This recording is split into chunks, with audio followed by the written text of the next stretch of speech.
All right. Perfect. Thank you. So it is, good morning, everyone. It is my pleasure to call to order the, it's Monday, March 6, 2023, and call the Policy and Innovation Committee of SACOG to order. And with that, would you join me for the Pledge of Allegiance?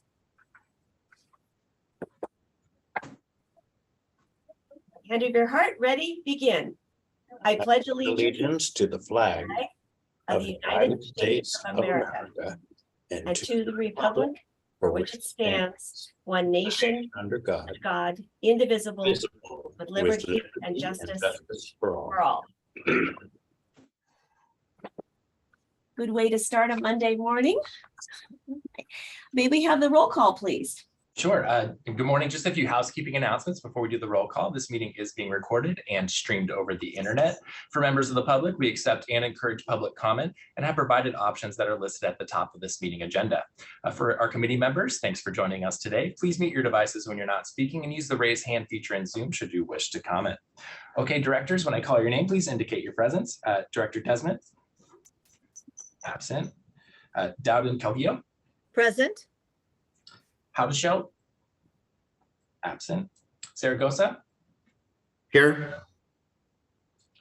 Schaefer, absent. Stollard. Present. Bang. Director Bang, are you? She was here. Did see. We'll circle back to Director Bang and see if she's able to pop in. Villegas, absent. Vice Chair Burris. Present. Chair Thomas. Here. Let's see, Director Bang, are you there? Let me check the attendees list and see if she ended up there. Give me one Thank second. you. So as of right now, we don't have a quorum without Director Bang on. Can we reach out to her perhaps and see if Moment. she can reach? Robert, do you want me to email Director Bang and see if she's having trouble? See if I can help her? Yeah. Okay. Text is probably In touch better. with her. I'm in touch with her. Thank you so much. Appreciate it. And while we're waiting, for those of you that notice a slightly reduced attendance today, that CalCog is having a convention down in Riverside. So several of our staff, including Eric and some of our directors, are down there today. So we appreciate those of you who could join us this morning. Get one of them on the phone so we can get a quorum. Then There you go. Yeah, we would have had even less people. I thought I was going to be stuck. So, and I was like, no, I don't. Woody and I were like, we'll just stay back. But Yeah, I didn't attend either. Yeah. Well, thank you, Michael. Appreciate it. We can always count on those Placerville folks. That's right. Thank you, Tom. so, Kiana, did Assembly Member Friedman mention she might be gone in a year? She For did her. not bring that up. No. Congressional run. So we may have Yeah. a whole different outlook at Assembly Trans if she beats Portantino for that seat. It'll be interesting either way because it'll be a big change Yeah. in the legislature. You know, if one of those two win. Yeah. I heard last week that there will be 10 new senators this time next year. No, after the 2024 election because of all the congressional runs, which will be the biggest turnover in the Senate in 30 years. So the shuffling is happening and the March primary is sort of accelerating that timeline, right? Definitely. Yeah, Can I- that's insane. We'll do a little housekeeping. Are we live, Robert? We are currently live to the. Oh, so So we're live. We're one short of a quorum. have we been able to connect with Director Bang? Yes, although I am not getting a message back. It looked like she was having some technical issues. Was anyone else supposed to be here that is not? Yes, Director Desmond. Here she comes. Director Vang trying to reconnect. Right. Welcome back, Director Bang. Can you hear us? I can hear y'all now. Sorry, I was using another laptop, my new one, and I guess the settings are not working. So changing back to my old laptop. Well, we sure appreciate it. Thank My you so much apologies. for persevering. And so with that, we will move forward. Thank you so much for being with us today. All right, so let's move on to public communications, Robert. There is no public comment at this time. All right, wonderful. We'll move on to the consent calendar. Does any director have any comments or changes to the consent calendar? No comments or changes, but I will move approval. Do I have? Dowden, Calvillo, second. All right, Burris first, Calvillo second. Do we have any public comment on the consent calendar? There is no public comment for this item. All right, so with that, let's do a roll call, please. Thank you. All right. Directors, when I call your name, please indicate your vote. Director Desmond. Absent. Dowden Calvillo. Aye. Haudashelle. Absent. Zaragoza. Aye. Schaefer. Absent. Stollard. Aye. Vang. Yes. Villegas. Absent. Vice Chair Burris Yes. and Chair Thomas. Aye. Motion carries. Thank you. And with that, we have a rather streamlined agenda today, but some really good information on it. And so with that, we will move on to our first information item, number 7, advocacy update. Hi, Christina Lockie, the Director of Government and Public Affairs. Welcome. Thank you. Thank you. Today, we've invited both our state and federal lobbyists to give us an update on the work that we're doing here in Sacramento and in DC. So I will just go right over to them and start with Politico Group. We have Kiana Valentine and Chris Lee here to give us an update on our sponsored bill, AB 350, as well as other information about Sacramento government happenings.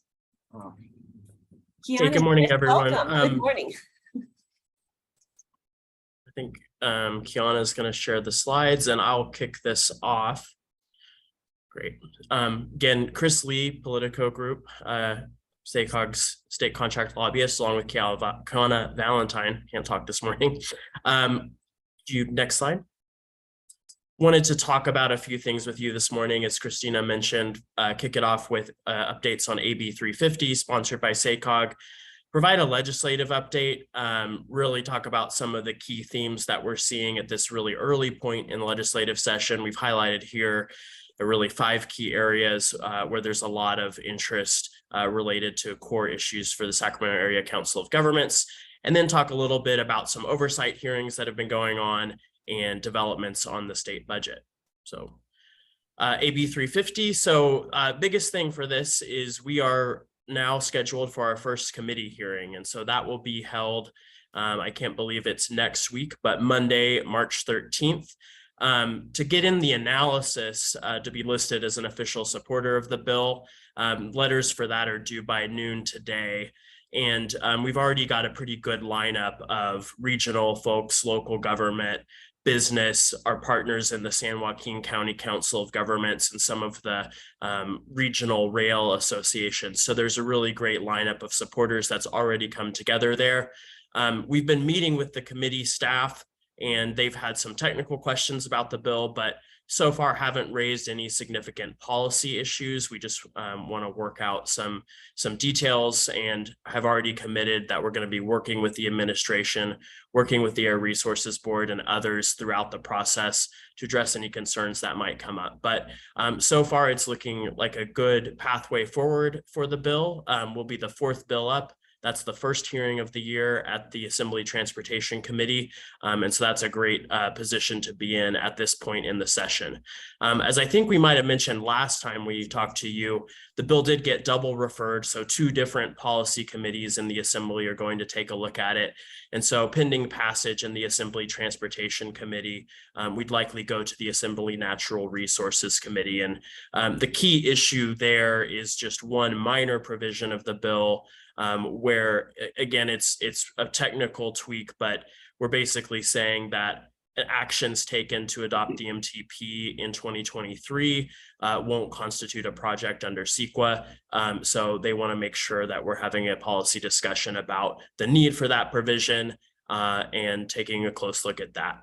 But as you can see below, we're pretty far ahead of the game. The deadlines to get through this policy committee process is April 28th.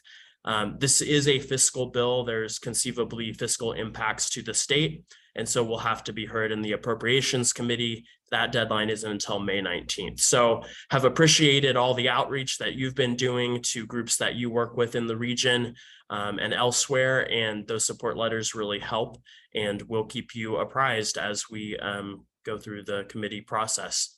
I'll stop there and see if there's any questions quickly about that before we kind of go on to the broader discussion. Wendy? Could you explain what the fiscal implications are? Isn't this basically just to defer the next time we have to do this process? Yes, thanks, Where are Director the- Stollard. What are So the fiscal implications? yeah, it is flagged as a fiscal bill because it involves a state program. So I don't think there's going to be a significant fiscal impact, but because it relates to work that the Air Resources Board staff will do in reviewing the SCS, it was flagged by Legislative Council as a fiscal bill. So we do have to have that appropriations hearing. But Well, like I think, as you correctly point out, likely not to have a significant financial implication around it. Okay.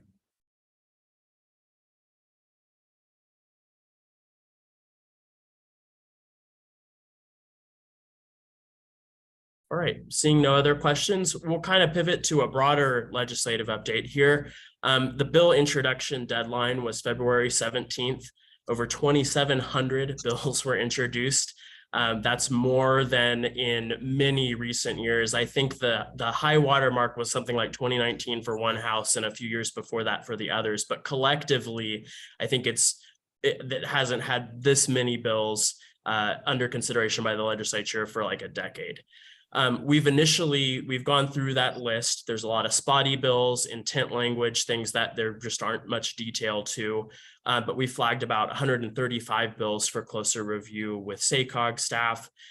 There's a deadline in March to fill in those sort of spotty bills that don't have details, and that could mean a lot more legislation of interest to SACOG. Then next slide.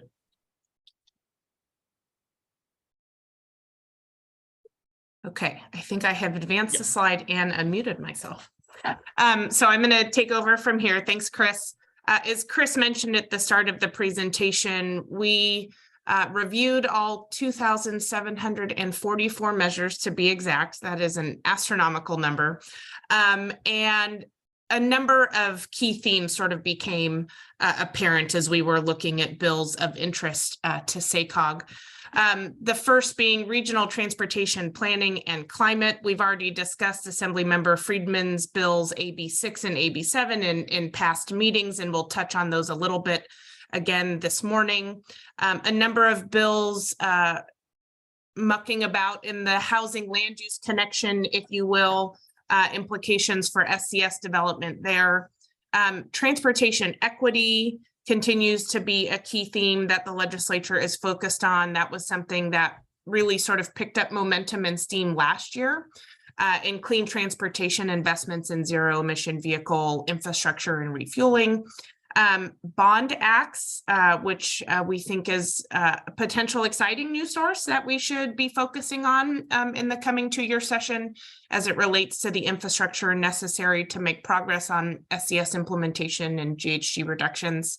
And then finally, open meeting laws.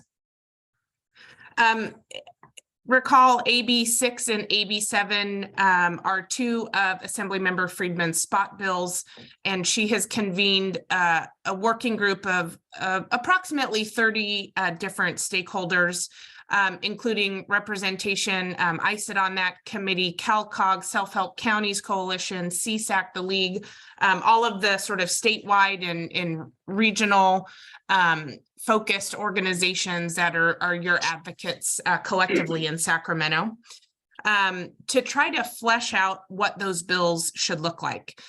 Last year, 2237 and 2438 were those vehicles that we think 6 and 7 are going to sort of be modeled after.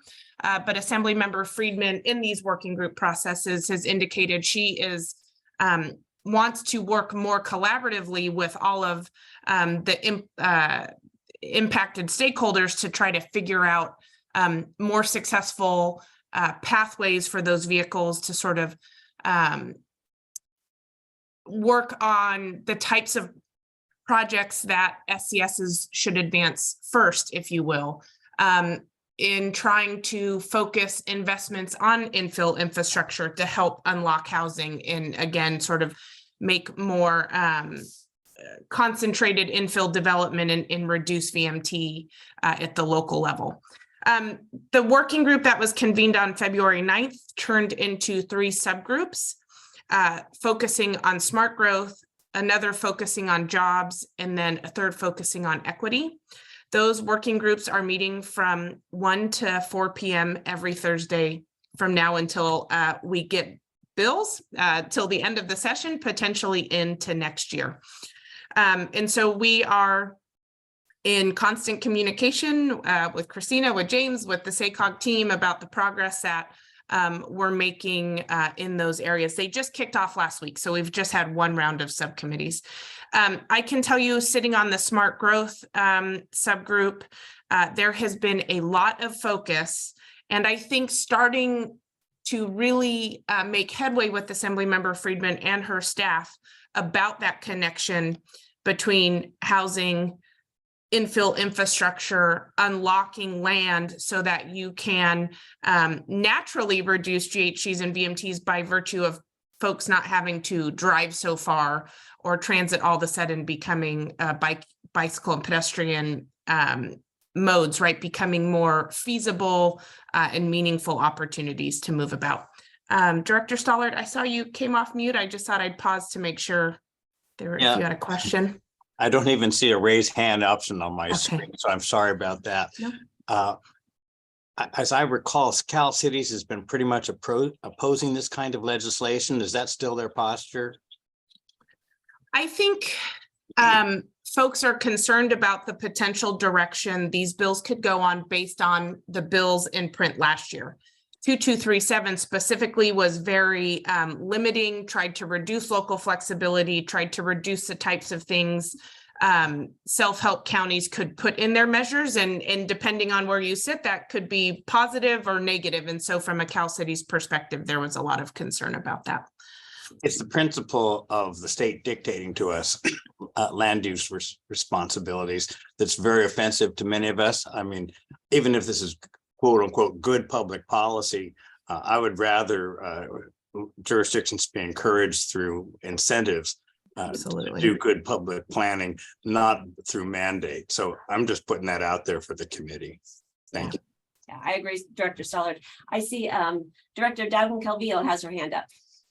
Thank you very much. I wanted to echo Tom's comments on that, and also just to let you know, I am on the board of directors for Cal Cities. And yes, we are promoting local control. We actually just had a discussion on this issue at our last board meeting a week ago or 2 weeks ago. And so that we are continuing to encourage and to firmly support these local control decisions in the local control arena. So just wanted to respond to Tom's question on that. Excellent, thank you. I do have an additional question, Kiana.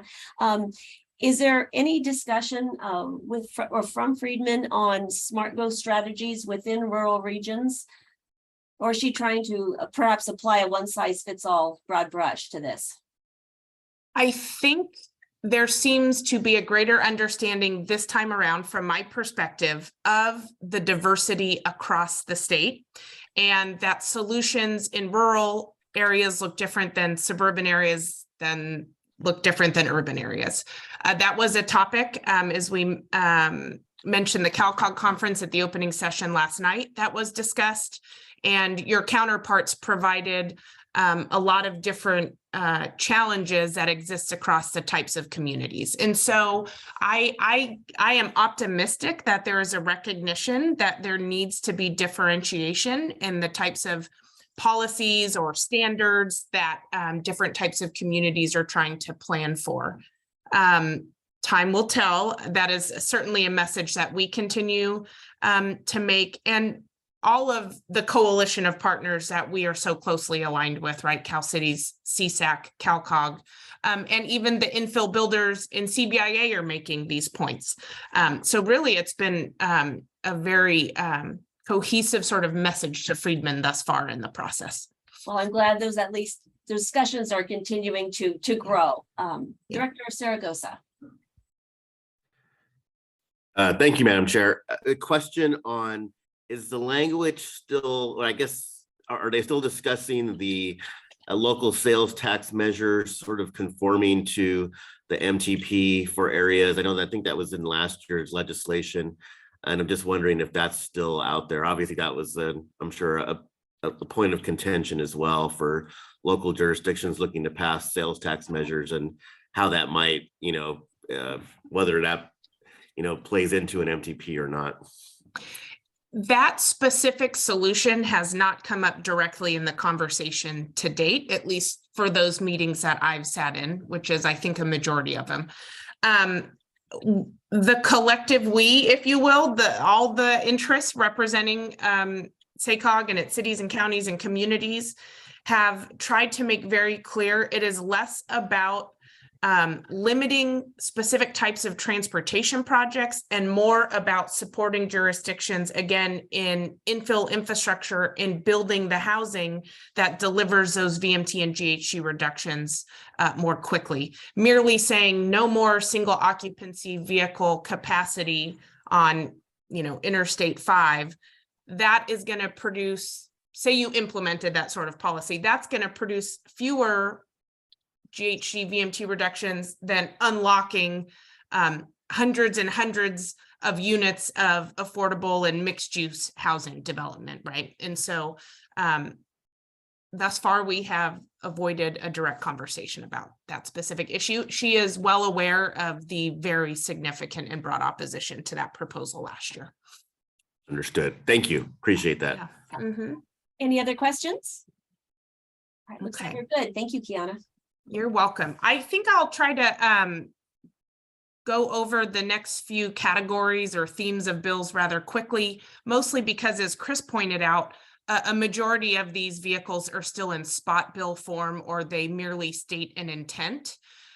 So in addition to 6 and 7, there are additional bills trying to alter sort of RTP planning and climate change related responses. There is a vehicle by Grayson develop around planning and zoning and development applications and how they relate to the SCS. Chris, correct me if I'm wrong, that's still in spot bill form. We don't have a whole lot more on that one. This one is one of the few that's pretty Okay. substantive right now, Okay. but it's, we're taking a much closer look at it because it's pretty complex. This is one that's sponsored by the SPUR, which I can't remember what their acronym stands for, but a planning and land use group from the Bay Area. Okay. A couple of other vehicles that are trying to mandate certain transportation demand models, data that would be available for regional agencies to use in their SCS development and other data-driven strategies. And then Senator Allen has a spot bill putting a marker out there on the vehicle miles traveled issue again. I think it was 2 years ago now, maybe even 3, that he did introduce a bill that would have required MPOs to set and meet specific VMT reduction targets as well. So we'll see what comes of that. Chris, any more to add on those slides? Okay. As we mentioned, a lot of continued focus on equity and how transportation dollars are invested at the regional and local level. Of particular note on this slide is AB 1525 by Assemblymember Bonta. This is going to be amended to pick up on a vehicle that the Greenlining Institute sponsored last year with Assemblymember Bryan. How you invest transportation dollars, both state and federal, to benefit directly disadvantaged communities or be inside of the boundaries of those disadvantaged communities. Chris and I met with them over the fall and tried to give them as much information as possible to help educate them with respect to federal and state requirements for how those dollars are expended, the ways in which the state is already, and regions all on their own without statutory requirements, are doing their best to invest transportation dollars in an equitable way. So we'll see what comes of that vehicle in the next few months. And then we just put a few other vehicles on the slide there for you to just get a sense of where things are going. A lot of bills on electric vehicle infrastructure. There's a few study bills. How are we going to repurpose all of our existing gas stations into zero emission vehicle opportunities? Chris, anything more on that one? Okay. And then for the final slides I'm going to talk about, we wanted to just highlight the housing or the Bond Act bills that have been introduced on a variety of topics. Housing, water, and climate change more broadly are the themes within the bond bills. Based on the conversations Chris and I have had, we think there is a reasonable possibility that one or more bonds are placed on the 2024 ballot at this point in time. You know, we are going into this sort of deficit budget situation, if you will, or less surplus than anticipated over the last couple of years, projecting multi-year budget deficits in the next handful of years as well. So perhaps a bond or two could help make progress on some of the state's capital infrastructure needs, help spur the economy, et cetera. So a number of vehicles in the housing space. Again, I mentioned flood protection and other water-related bond proposals. And then climate more broadly that encapsulates additional activities outside of housing and flood. I will say that as Chris and I look at the landscape and where we might be able to make headway on some of SACOG's priorities, we are talking with Assemblymember Garcia's office and other offices about the opportunity to incorporate into the climate change bonds SCS implementation pots of money. You know, in an ideal world, a funding source that gives SACOG maximum flexibility to implement Green Means Go. That is a block grant for regions to invest in the highest and best use to deliver on those GHG VMT reductions the state is looking for. So just very early conversations on that, but we've identified that as a place where we might be able to make some headway this year. And I will turn it over to Chris now. Great. Any questions on that before we move on? I think main goal there was just show you the breadth of the conversations that are happening. And, you know, given the important role of infill development in achieving the greenhouse gas reductions in the SACOG region, we really do think a broader climate focused package might be the best opportunity to get some additional funding in this session for that. But I'll move on to open meetings laws, AB 557. This one is sponsored by the special districts and the League of California Cities and the CSAC, California State Association of Counties. This is related to the state of emergency provisions, making some tweaks there, extending that renewal period where you have to have a meeting to do the remote meetings from 30 to 45 days and continuing that authority.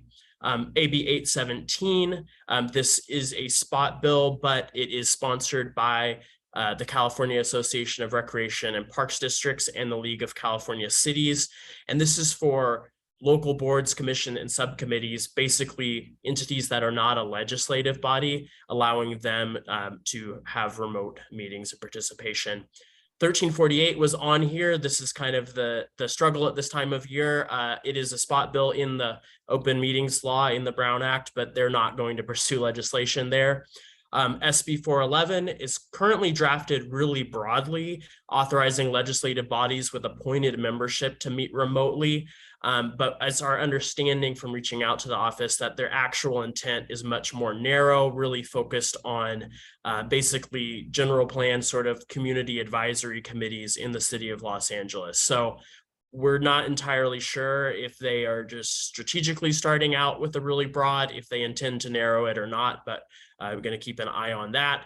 And then SB 537, another spot we're trying to figure out what the intent is there. But again, we know this is something that's important for SACOG and for regional agencies in particular, particularly because of just the breadth of the geographical areas that you cover. So trying to figure out, along with local government partners, the League of Cities, the counties, and the CalCog, what's the best opportunity to engage and make sure your interests are part of this broader conversation. And I think that might be our last slide. Is that right, Kiana? Oh, no, we've got a couple more. Actually, Chris, before you go on, recognizing that remote meetings are so important to a lot, just the efficiency of a lot of our jurisdictions and committees. Are you seeing a growing awareness at the state level and opportunities in this arena for support? I think so. And I think the key for us this year, and your staff are on this broader sort of coordinating work group amongst all the sort of local government groups, is going to be figuring out which vehicle has sort of the best trajectory and the best benefits for us, and trying to have as much of a united front. So we're trying to, work with your staff and work with others and figure out really what's the best opportunity. Excellent. Thank you. Any other questions here? Okay, I don't see any. All right. Yeah, so I'll just briefly, there's been a ton of oversight hearings over the last few weeks. It's a real big focus of the legislature this year, I think, especially because the budget situation is so different. Transit ridership was a topic of a joint Senate and Assembly committee meeting last week. There was a lot of discussion about the Transportation Development Act and the Farebox Recovery Standard.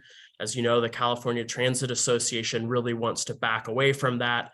But there's some questions in the legislature about what is the best way to sort of, what is the new metric that can replace it, that can show really the worthiness of investing in transit service and how that relates to state goals. A lot of conversation from members about ways to increase revenue and ridership, whether that's ground leases on transit agency property or transit-oriented development, advertising, things of that nature.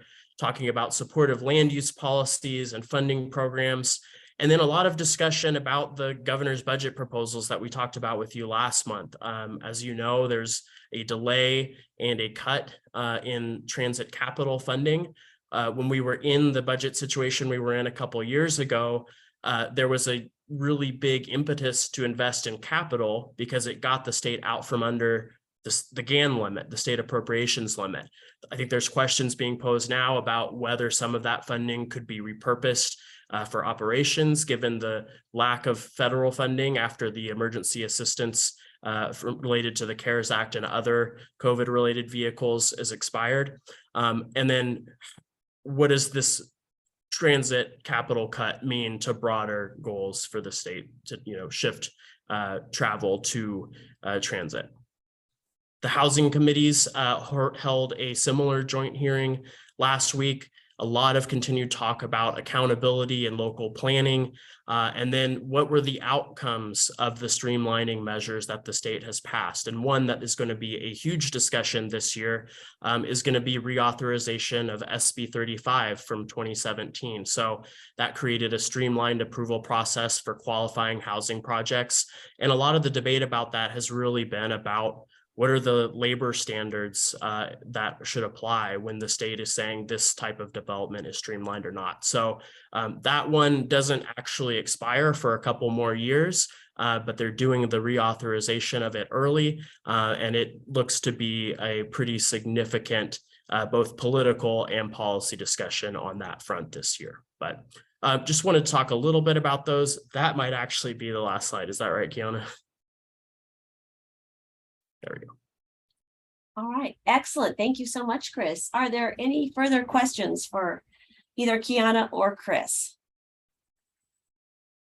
All right. I'm not seeing any. James, do you have any comments on those items? Yeah, well, as always, a very thorough presentation. Obviously, there's a lot of things happening. maybe I'll state the obvious here, but I think it is, and I understand, Dr. Dadden-Cavillo, you were talking about local control and Cal Cities. This is always the tension that we're in, right? This is not new this year between state policy and local control. But I would also say that I think that as locals and regional agencies, we've been a bit on the defensive. And this is not about Kiana and Chris, rather than having like Green Means Go, right, as our take on, okay, what are you trying to accomplish, state of California? Let us figure those out, the goals on our terms. And if you help us with the thing you can help us with, i.e. infrastructure funding, right, we'll do the hard work at the local level to figure out how we get the housing built. And so that kind of engaging, right, productively engaging, having a proactive strategy around all of these things, I think is our, I just want to make sure that we are all on the same page, that we've got to, while we have to play defense, I think we also have to have a very proactive vision, right, to implement the blueprint on our terms to meet state goals. I hope that makes sense, but that's, I think that's really critical for us as a region that we've often talked about, really not having the kind of legislative power per se as some of the coastal regions have. It's kind of our way to success. James, if I could check on that, I'm completely peaceful with that. What's offensive to me though is when the state puts a legislative standard and applies it universally, and it doesn't necessarily work for every jurisdiction. That's not to say that there are not many intransigent jurisdictions in our state that are doing nothing or resisting everything. 100%. And I know that that's the concern of the legislature, but what bothers me is they continue to drag everybody along with every solution. And don't take what I'm saying the wrong way. Yeah, I'm not. The grant programs, right, that just the competitive grant programs, right, do not work for us, do not work for rural areas, do not work for suburban areas. So anyway, I know Director Dadden-Cavillo has her hand up. I just wanted to thank you, James. I understand where you're coming from, and I agree with that. Certainly we at the league are very clear that we can be defensive, but we also have to do some works around as well. So I appreciate that approach. So thank you. Thank you. Any other comments? All right. Thank you so much, Kiana and Chris. Appreciate the update. All right, with that, we will move on to item number 8. Chair, if I could just interject real quickly. We also have a federal lobbyist here with us. Oh, I'm so sorry, Christina. I am so sorry. Thank you so There's much. a lot going on. So I know Chris and Kiana had a lot to fill us in on since it's the beginning of the state legislative year, but Devin and Jason have been doing a lot of work for us in DC, especially around grants and Green Means Go. And so I want to make sure we have an opportunity here from Jason as well. My deep apologies. We certainly don't want to forget our federal partners. All right. Jason, are you up? Thank you. Yeah, and I will be relatively brief. I look at the slides and the many pieces of legislation that our friends of Politico group dealt with, and I don't know whether I'm envious or grateful that I do not do the state level with everything that goes on. The feds, we work a little bit more deliberately, I think is the professional word I'll choose to use in this situation. As Christina mentioned, it's the beginning of the federal congressional year as well. We got to a little bit of a late start because the House of Representatives had a little fun picking their speaker. That took a little bit longer than what is normal, and that impacts sort of the rest of the congressional calendar. And we're really now just sort of getting the new Congress underway. I'll sort of start with some top level items that have bubbled up and more information, and then talk a little bit about the work that we've been doing. First off, one of the items that should be on your radar is a recent development. This is tough to explain, so I'll just say it simply. The federal government lost $5 billion. Somewhere the U.S. The Highway Trust Fund lost $5 billion. The story goes they changed accounting systems and accounting software, and somewhere in the mix, $5 billion got lost. There is an investigation going into it trying to figure out what happened. Until then, Federal Highways has notified state DOTs that you will see your contract, the amount you have available to you reduced by $5 billion over the coming years. Nothing is entirely set in stone yet. It's possible that this was a mistake in terms of data management and that the $5 billion is there. Just someone pressed 1 instead of 7. It's very possible that the $5 billion is not there, to which point, unless Congress were to act, it would be lost. So we are monitoring it. Really everyone at this point is sort of going into one of several camps, one camp being pointing political fingers, which tends to happen with situations like this. How you can blame a president for an accounting software is, I don't know, but that won't stop you from pointing. There are those who are urging Congress to act to fill in the $5 billion. And there are those who are saying enough is enough. We have a deficit problem, no more money. The states will have to deal with it. Because obviously, SACOG gets its money suballocated. This could impact some of the formula programs and how much we receive. Obviously, when you begin to splice $5 billion over 50 states and then internally within California, it's not like it will be a huge reduction, but it will be a reduction, and certainly something that we're monitoring and will continue to monitor and obviously advocate when and as needed. I will also mention here at the federal level, a lot of the focus right now continues to be on IIJA implementation, both from the administration side and also from the oversight side. Recently, Shailene Bott was named and approved as the Federal Highway Administrator. One of the first things he did coming into office was repeal a internal Federal Highway memo that was released early on in the year. That internal memo, originally developed by Stephanie Pollock, spoke to the need for federal highway dollars to go towards fix it first, active transportation, not highway construction. It was taken by Republicans as an affront to, that's not what we intended. That's not the purpose of the federal highway program. It really sort of ignited a little bit of a fire and controversy. Shailene Bott, who's a former Secretary of Transportation in both Colorado and Delaware, has come in, rescinded that memo, and has come forward with a revised version, which speaks to the need to fix our highways before looking to expand. It's a softer version of the memo that I think has appeased Republicans, and they see it sort of as an olive branch between the administration and to Republicans. And I think it'll go a long way. I bring it up because I think it'll go a long way into having Republicans, I think, look at IIJA more as a bipartisan bill than something that they need to constantly attack. That is not to say that there will not be a lack of oversight, not to say that there will not be a lack of attacks from different wings of the Republican Party. But at this point, I think you're beginning to see a little bit more peace between Republicans and Democrats as far as IIJA is concerned, which is good. It allows the administration to focus on implementing grants. To that end, they have begun, in some cases, round 2 of funding. The RAISE grants, which are they used to be called Tiger, the big affiliate $5 billion program. That program recently, round 2 of that funding recently closed. I believe it was about a week ago, February 24th, if I'm not mistaken. They also have made available bus facility and low-no grants. Those are capital grants to help transit agencies electrify and replace their bus fleets. That announcement closes in mid-April. They're beginning to look at announcing the first round of resiliency grants, which is something that SACOG has really put an emphasis on and watching, obviously, as the work that you guys are doing in the region with recent weather and other events.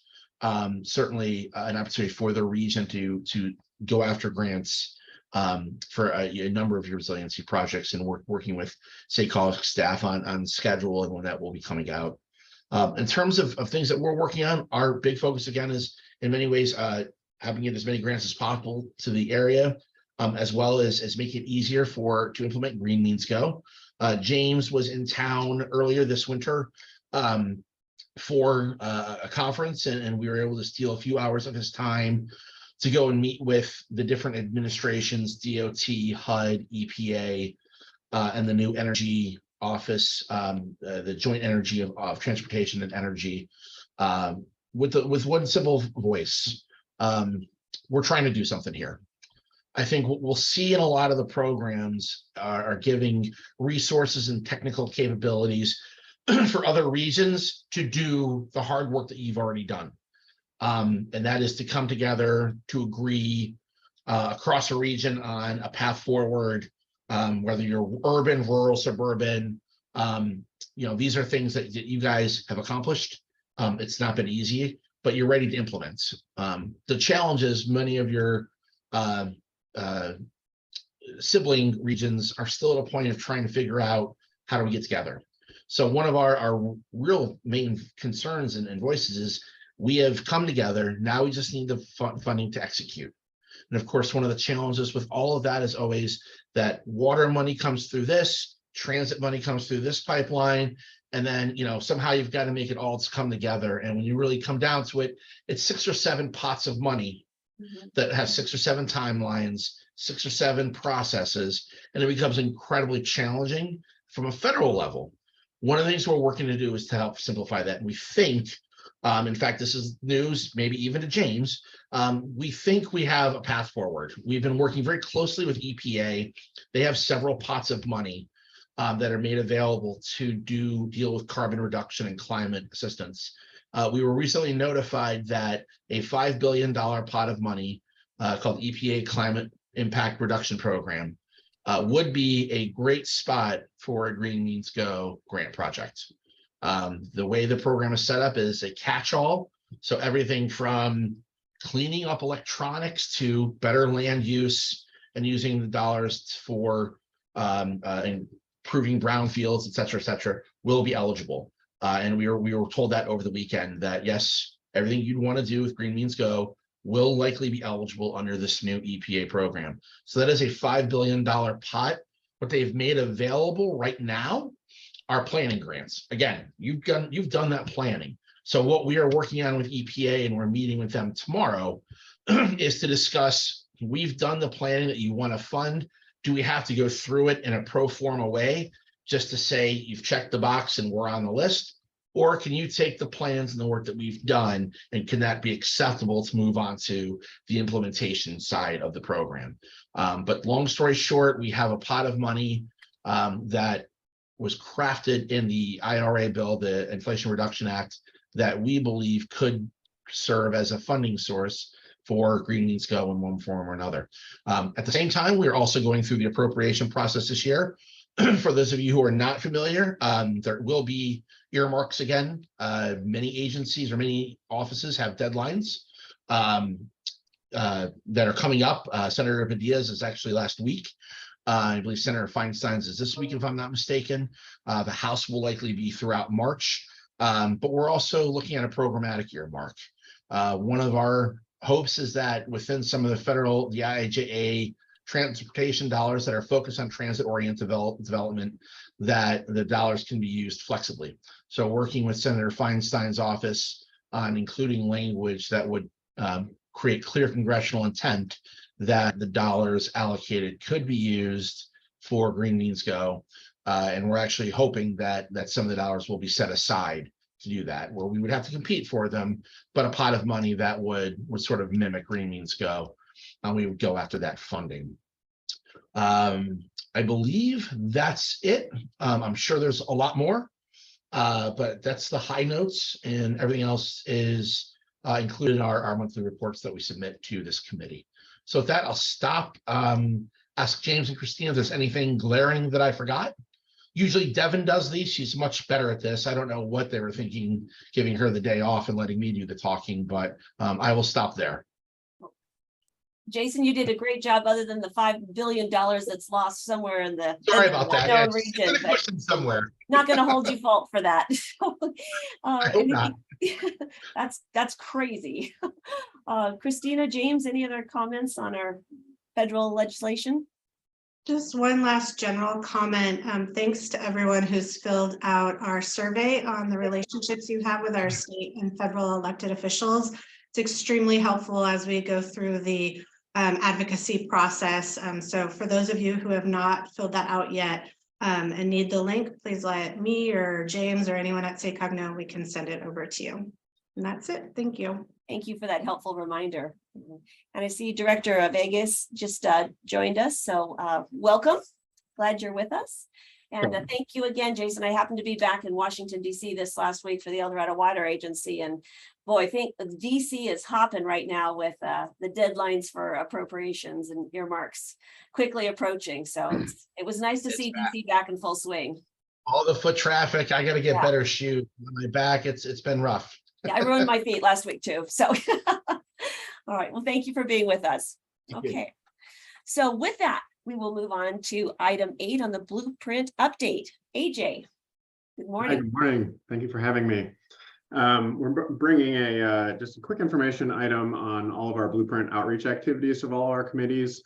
Always a pleasure to see Director Stollard, our blueprint veteran, and now joined by Director Doug Navillo as well. Where to start? So a couple things I wanted to highlight from the staff item in sort of a nod to our changing region. In addition to doing our regular focus groups that we have often done for an MTP plan update, we are again doing those, but we're also going to do them in Spanish this time, this round for the first time. So that's significant. We have received our public polling results that we partnered with Sac State and Valley Vision to do. Our technical team is running through those. We very intentionally were as consistent as we could be through the last 20 years of our polling, so that we can go back and sort of trace where public input has changed and where it hasn't. So doing some tracking there, comparing that to some of our technical work. We'll be bringing that back shortly in the next month or so with a fully separate item. Very excited to share that we have done a community-based organization grant program that will be an annual grant program. Staff here have launched that. We have 12 groups that we're working with are listed in the staff item. And then we're also working with some additional partners in a very similar manner. Workshop in a box, getting our surveys shared out, doing outreach through their groups as they sort of more naturally would. I want to just quickly flag in James's executive director's update, he's again just sort of asked for feedback if you have any on favorite community events in your area that might be coming up in the next couple months, because we will be doing pop-ups. We intend to visit every city and county. We're only required to do 8 of these by the state requirements, but we would like very much to do 28 of them this cycle. And then concluding with a big workshop in June, akin to what we did maybe towards the tail end of Blueprint 20 years ago, is taking a look regionally at our 3 pathways that you're now going to start seeing at the board meeting this month. Taking a look at that same technical work, inviting your peers from your boards and councils, inviting senior staff, inviting our community partners to try to get about 300 people to the Folsom Community Center, June 16th. I believe that Lynette has already shared that appointment to you all. We'll be getting some save the dates sent out here this week. So that's very exciting. Looking forward to that. And then wanted to just flag, while we wrapped up our tour of boards and councils a couple months back, just want to flag that we intend to do that again in the next year or so, as well as having a county level convening. So a little bit like what we have done in the past, if you've gone through a cycle with us before, we're required to do a county level meeting with elected officials. And in the past, they've been a little bit one way, where we're just bringing an update. And this time we would like them to be, we're going to change the timing on them a little bit, I think, to allow them to be a little bit more interactive, talk through some of the policy and implementation activities of the Blueprint plan. So that's my update this morning. I'm happy to take any questions. If you've got community events that you know of off the top of your head, I'd love to hear that. If you think of any later, please just shoot it to James or Lynette or myself, and we'll get that on our calendar. Great, Thank you. thank you so much, AJ. Quick question. When are you thinking of the timeline for that meeting with electeds? I applaud that it's going to be a more interactive and give folks a chance to, ask about, policy and implementation. You know what? We had calendared that out and then had some internal miscommunication. So we need to actually confirm that within internally here to confirm when those are. Not real soon though. It'll be at least the fall or perhaps next summer. Okay, thank you. Just great. Director Stullard. Thank you, Madam Chair. Great to hear the progress, AJ. Thank you. You mentioned the 2-week window, 2-month window for going out into the community for events. Is that March and April, or like March 15 to April to May 15, or what are you thinking? I don't have my watch on to check my date. I think we have our first one in a couple weeks that we're going to get going on, and then we're going to run them all the way through June. All right, thank you, because we have several downtown community events in Woodland, and we'll make sure we get you a calendar. The other thing I wanted to drill down on just a bit, are you actually going to do some scenario planning then with these meetings where people have 3 options to look at and they select the option? Are you going to do something of that sort? No, because we've moved to meeting folks where they're at farmers markets, at food truck pop-ups, at community events, that sort of thing. They really just don't have the time to dig into that like we had, like, the memo that James had shared earlier on. Let me stop you right there. I wasn't thinking of these tabling events and things like that. I mean, when you're getting elected officials together at meetings, will there be any scenario discussions for tabletop work? At the June 16th event, absolutely. Okay, great. Yeah, that's always meaningful. Excellent. Mm-hmm. Any other questions or comments for AJ? I do have, yes, Director Villegas. I'm sorry, my apologies for coming in a little bit late. AJ, is there anything that needs to be done, or are you comfortable with the receptivity of the elected officials that you've received thus far? I know it's most valuable if we can get everybody to engage. And so I just wondered if there's anything we need to do, or as part of the meetings that you're going to be doing, is that when you're going to be asking folks, or is there anything we can do? We might very well take you up for that for the June 16th event. As we get a little bit closer and we start seeing RSVPs come in, we might ask your assistance in just sort of promoting it at a board meeting perhaps, or if you're communicating out with your staff or your peers. But for right now, no, we're doing great. Okay, very good. Thank you. Thank you. Good question. Good question. I do have. Yes, Sorry. go ahead, James. Please go ahead. We made sure June 16th would work for some of our board leadership, but really please everybody put it on your calendar, because I think a really strong showing from the SACOG board members will be important. Right, thank you. And who else are you wanting from at a staff level? Or is this just electeds? We're working on that. Okay, all right, stay tuned. Stay tuned on audience and target audience, and because as AJ said, this is not the one and only opportunity, but it's an important opportunity. So there will be other opportunities for folks to weigh in. So we'll stay tuned. All right, sounds good. And one last question, AJ, is how were the grants awarded to the community-based organizations? How were those organizations selected? We had I guess the short answer is we had an internal staff group that went through and evaluated them. I don't recall the number off the top of my head, but I think that we were maybe able to fund all of the ones that applied, or nearly all of the ones that applied this round. Okay, great. That's just helpful for us to understand. All right, great. This is information only. So any other discussion on this? Great. Well, we all look forward to engaging in this process ahead. Great, thank you. And we have additional receive and file of our quarterly report on contracts. Is that Heather or? Is there any- It's just a receive and file item. We don't. Oh, have. I see, you're right. I'm sorry, see 0 minutes here. So with that, that is all on our agenda. James, do you have any further comments for today? No, I don't. We're looking forward to seeing you all next week in person on Thursday, March 16th for the in-person board meeting. We've got a few items there, including the other committees that have taken action on the active transportation program recommendations for grant awards and the Green Means Go program recommendations for grant awards. So as you know, as many of you know, that's a really big deal and a bit of a milestone.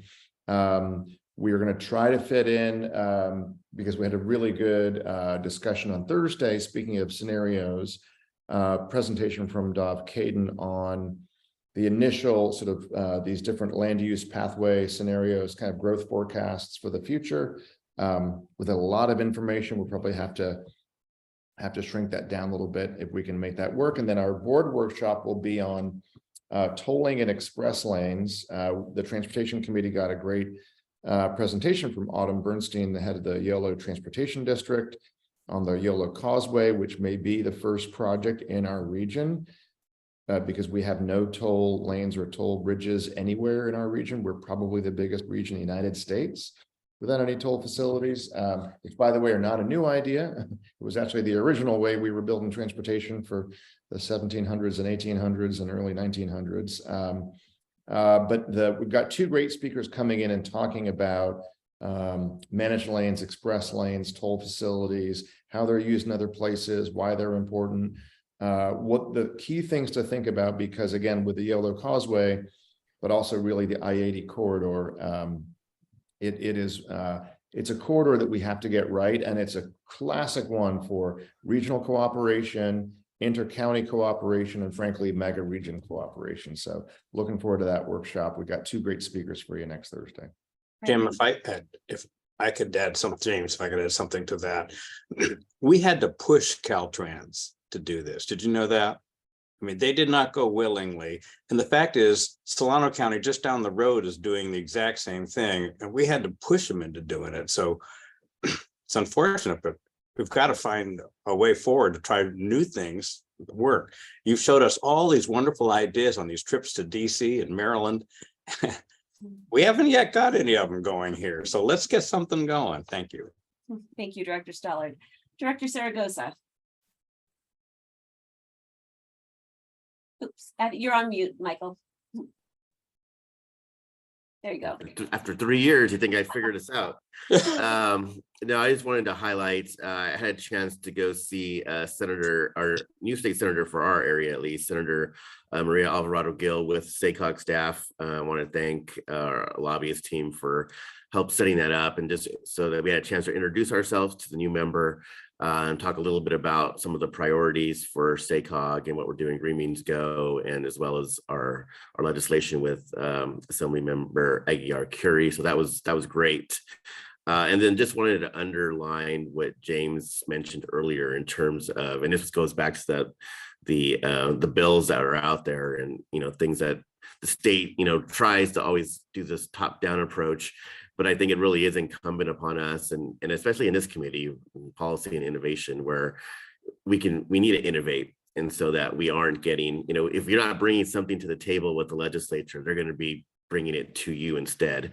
And so to the extent that we can actually bring forward great ideas and things that we can do at a regional level, it's going to help, I think, push back against some of the one size fits all that unfortunately we see come down. So just wanted to underline that again, and we're looking forward to more of these meetings as we go forward on our legislation, as well as meeting the new delegation, our new members in our delegation. So thank you.